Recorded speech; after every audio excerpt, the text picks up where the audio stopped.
Fala galera, professor Geraldo Neto na área e estamos dando continuidade aí ao nosso estudo dentro do direito administrativo de atos administrativos, perfeito? Vamos agora para o nosso segundo bloco. Na aula passada, nós encerramos falando o conceito de ato administrativo pelo recurso mnemônico que eu coloquei no quadro, que foi a vontade ardente, perfeito? Olha só, manifestação, declaração de vontade unilateral com o fim de ardente, adquirir, resguardar, declarar, extinguir, modificar ou transferir direitos e obrigações, produzindo efeitos jurídicos e que são manifestados por um agente público, sendo sempre passível de controle jurisdicional, perfeito? Passado dessa fase, a gente dá prosseguimento, olha só. Além das características que foram apresentadas, a gente tem que se lembrar que ao editar um ato administrativo, a administração pública ela encontra-se em uma posição de superioridade em relação ao particular, pois está amparada pelo regime jurídico administrativa. Logo, nós temos o quê? Supremacia do interesse público sobre o privado. Perfeito? O ato administrativo ele está sujeito a exame de legitimidade pelo Poder Judiciário ou pela própria administração pública. Quando ela fizer isso, vai ser através da autotutela, aquele princípio que nós aprendemos em aulas passadas, perfeito? Conforme analisaremos posteriormente, a administração pública ela pode exercer o poder ou o princípio de autotutela sobre seus próprios atos. Eu te expliquei lá em princípios, quando eu falei da autotutela, mas falei que nós iríamos trabalhar melhor dentro de ato administrativo, porque eu iria contextualizar isso para vocês, ok? No mesmo sentido, constatado que um ato administrativo ele foi editado em desconformidade com o ordenamento jurídico vigente, o Poder Judiciário está autorizado a analisá-lo, procedendo à respectiva anulação, se for o caso. Então, o que eu quero que você preste bem atenção, meus amores? Olha só. A gente ainda não está estudando o tópico controle dos atos, tá? Mas entenda, ó. Controle desse ato. Controle. Esse ato, esse controle ele pode ser feito pela própria administração,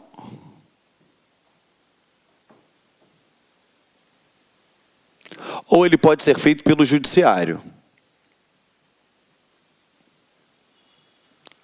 Tá? A administração, ela faz o controle tanto de mérito quanto o controle de legalidade. Tá bom? O controle de mérito é quando eu estiver o quê? Em um ato discricionário, perfeito? E o controle de legalidade é quando eu tiver um vício. Até aí tudo bem. O judiciário, ele só pode fazer o controle de legalidade. Por quê? O controle de legalidade, ele pode ser tanto interno, quanto pode ser o quê? Feito pelo judiciário, externo, beleza? Ele pode ser externo.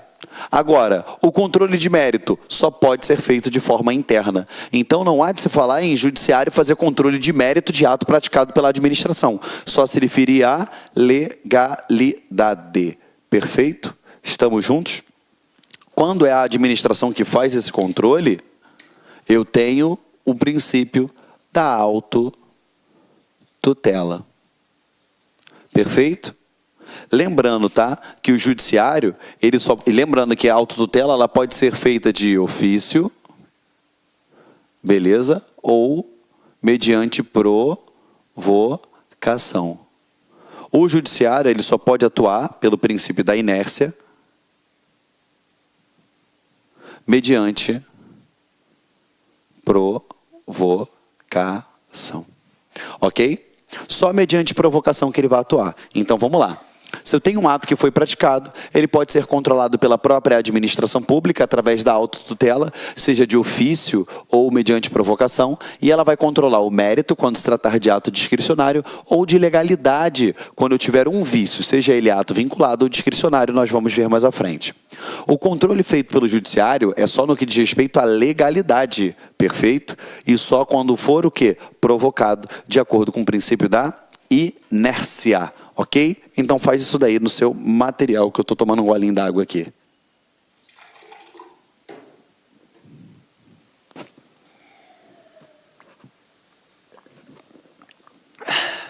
Beleza? Tranquilo? Vamos lá, vou apagar.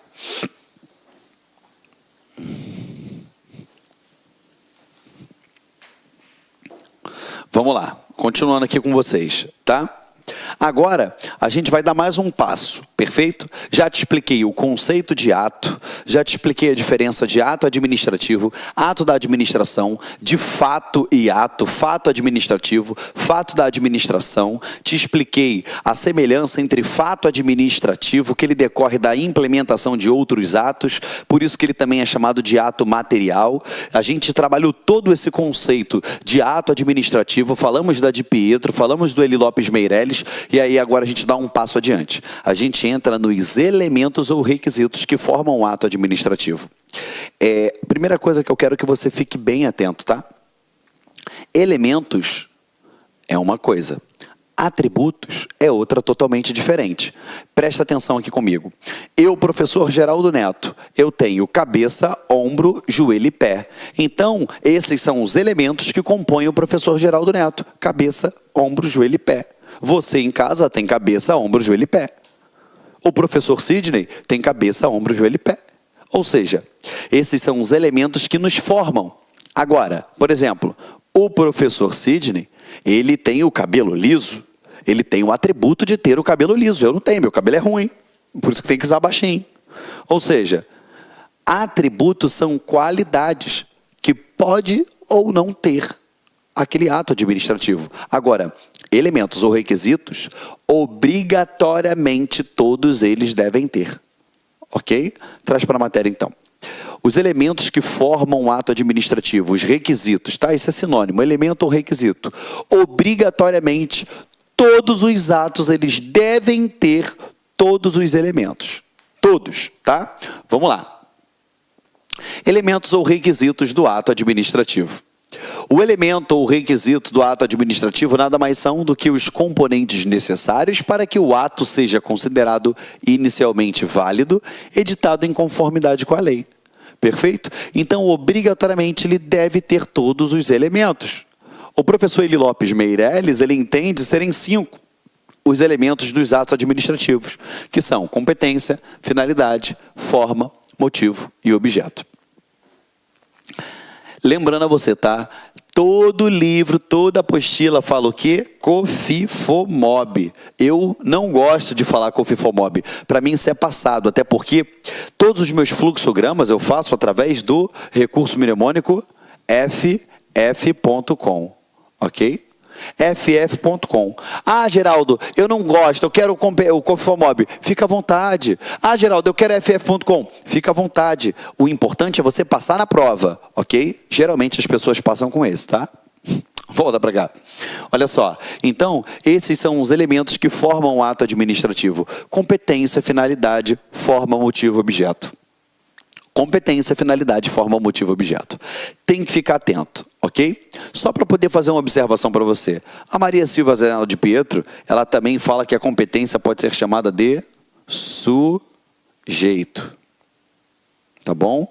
É só porque, se você vier pegar alguma prova que falar sujeito ao invés de competência, você já está abastecido da informação aí que é necessária para resolver a questão, ok?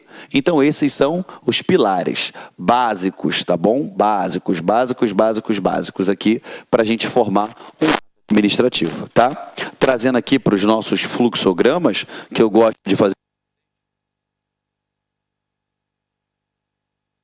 Aqui, ó, nós temos a forma, a finalidade, a competência, o objeto e o motivo. Perfeito? Forma, finalidade, competência, objeto e motivo. Até tem um motivo para eu colocar dessa forma, nessa ordem, justamente por quê? Porque eu faço diversos fluxogramas e mapas mentais, tanto da convalidação, anulação, revogação, em cima disso aqui. Ok? E vai ser muito importante para você, tá? Então, eu prefiro que você grave aqui, ó, ff.com, tá bom? Vamos lá, continuando com vocês. Olha só, competência. O ato administrativo ele não cai do céu. É necessário que alguém edite para que ele possa produzir efeitos jurídicos. É óbvio que alguém tem que editar. Beleza? Mas esse alguém ele vai estar determinado aonde? Na lei. E o que ele pode fazer? A lei também vai determinar. Perfeito? É necessário que alguém edite para que possa produzir efeitos jurídicos. Esse alguém é o agente público, também chamado por alguns de autores de sujeito, tá? Quando eu falo alguns autores, a de Pietro que fala isso.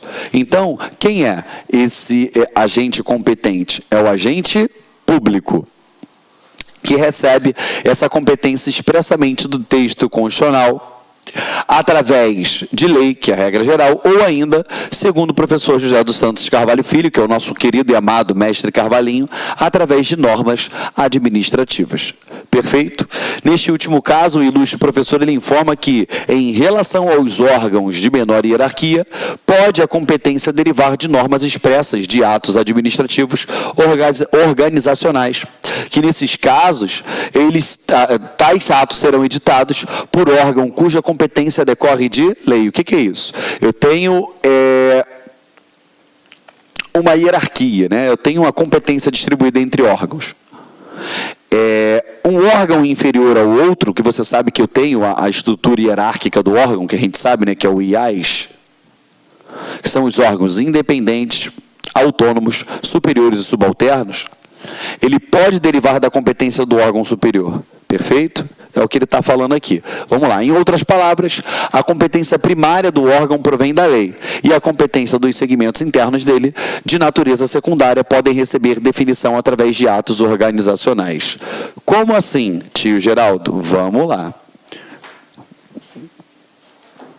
Eu tenho aqui, vamos dar um exemplo. Eu tenho aqui Ministério da Saúde.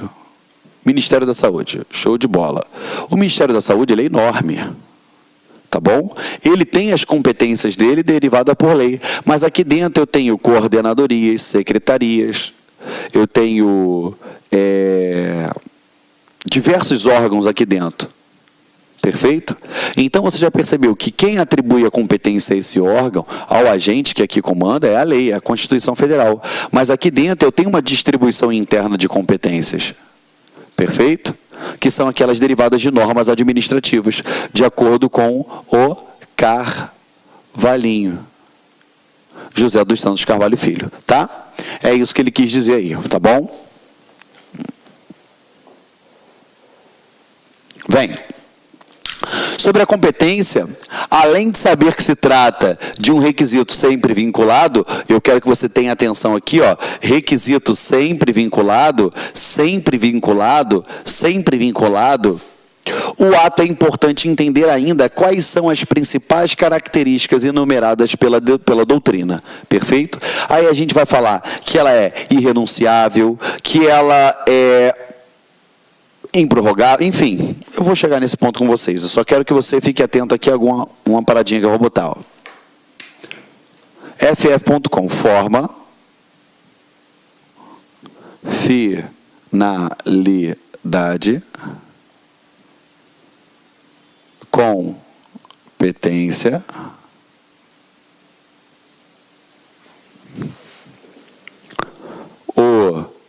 objeto, motivo. Você viu ali no texto que ele falou que a competência será sempre vinculada? Galera, eu quero que você preste atenção numa coisa. Olha só, por que eu faço nessa ordem? Porque esses três primeiros aqui, a título de prova, serão o quê? Sempre vinculados. Perfeito? a forma, a finalidade e a competência serão sempre vinculados. A forma com que o ato se exterioriza, a lei sempre vai determinar qual é. A finalidade sempre será o interesse público, a lei vai determinar qual é. A competência sempre estará vinculada à lei. Quando eu falo em vinculação, eu estou falando que não há margem de escolha pelo agente público. Não tem margem de escolha. Acabou. O agente público não tem como escolher. Está lá. Por quê? Porque é e pronto, acabou. Entendeu, meus amores? Perfeito? A lei vai determinar e pronto, acabou. Não tem margem de escolha. Agora, o motivo e o objeto, esses carinhas aqui, ó, eles podem ser discricionários. Eles podem ser discricionários. Por quê? Porque nessa discricionariedade, a lei vai permitir ser realizado uma margem de escolha. Lembrando que quem determina essa margem de escolha é a lei. Ele não vai pegar e escolher simplesmente o que ele quer e pronto, e acabou. Não. A lei vai dar o quê? Vai dar o quê? Algumas oportunidades e possibilidades. E dentre aquelas oferecidas pela lei, o administrador pode escolher. Entendeu? Foi? Então aqui, eu já adiantei algo que eu vou falar lá na frente com vocês, mas para vocês não ficarem perdidos, tá? Porque eu pedi para sublinhar quando a competência era vinculada, para tu não ficar perdido. Forma, finalidade, competência sempre vinculado, não há margem de escolha, sempre vinculado. O objeto e o motivo, eles podem ser discricionários. Por quê? Eles também podem ser vinculados. Mas esses dois são os únicos que podem ser discricionários. E discricionariedade é margem de escolha, e essa margem de escolha é conferida pela lei. Ok? Foi? Pode... Vou apagar, hein? Aperta o pause aí.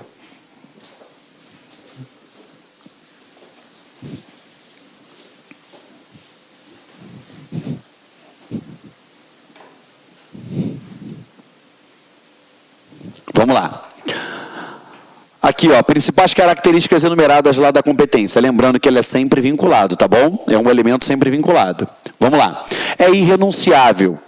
Já que prevista em lei, a competência é de exercício obrigatório pelo agente público sempre que o interesse público assim o exigir. Então, ele não pode renunciar. Não quero essa competência mais. Negativo. Ela é irrenunciável. Perfeita? Ela não é exercida ao livre-arbítrio do agente público. Perfeito? Mas exatamente aonde? Nos termos da lei. Tá? Exatamente nos termos da lei. E ele é que vai determinar os seus respectivos limites. Ok? 2. É inderrogável, ou seja, os agentes públicos devem sempre exercer a competência nos termos fixados e estabelecidos pela lei, sendo-lhes vedado alterar por vontade própria ou por atos administrativos o alcance da competência legal. Por quê? Gente, falou em competência, é ato vinculado, a lei vai determinar e pronto, acabou, não tem mais o que fazer. Ah, mas eu vou editar um ato administrativo para aumentar. Não pode fazer isso. Ela é inderrogável, perfeito? E ela pode ser considerada improrrogável. Quando o agente público edita um ato que inicialmente não era de sua competência, isso não significa que a partir daí, então, ele se torne o único competente legalmente para exercê-lo, pois provavelmente o ato foi editado. Ou seja, pensa comigo, ele não era da competência dele, mas ele praticou aquele ato. Beleza, eu tenho um vício na competência. Mais à frente eu vou te explicar se esse vício tem como consertar ou se não tem como consertar, que é o tal do ato nulo e o ato anulável, que é passível de convalidação, e a gente já vai ver isso daqui, tá bom? Aqui, ó, ela é intransferível. Deixa eu só finalizar aqui contigo, ó. E provavelmente o auto foi editado aqui, ó, em razão de avocação e delegação. Só para você ficar malandro, tá? Avocação e delegação. Muita gente erra isso, tá? Sublinha aqui, ó, no teu material, avocação e delegação, que eu vou botar um negocinho aqui agora para você, tá?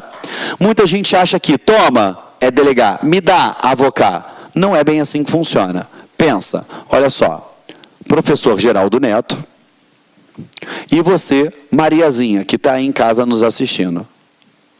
A competência de segurar o pilô é minha. Aí eu viro e falo assim, ei, Mariazinha, toma o pilô para você. A partir do momento que eu passei para Mariazinha a competência, isso aqui significa competência, tá? Ó. A bolinha significa competência. Que eu passei para Mariazinha, toma, o que eu fiz? Delegação.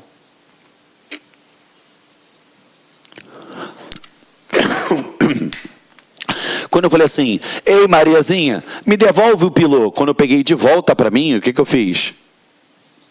Eu fiz a revogação da delegação. Perfeito? É a revogação da delegação. Foi. Olá, meus amigos! E aí, gostou da aula do professor? Grande professor, professor top de linha aqui do LAC Concurso. Aliás, aqui no LAC Concurso nós só temos professores top de linha. Quer assistir o final dessa videoaula? Aliás, quer fazer o nosso super curso básico da Polícia Civil de Santa Catarina 2017, convido vocês a acessar laconcurso.com.br. Nós temos esse curso. Só professor top de linha. Esse curso custa apenas 10 parcelas de R$18. É o melhor custo-benefício do mercado. Você pode se matricular sem medo de ser feliz. Tá certo, meus amigos? Então espero vocês aí no LAC Concursos. Um forte abraço, fique com Deus. Tchau, tchau.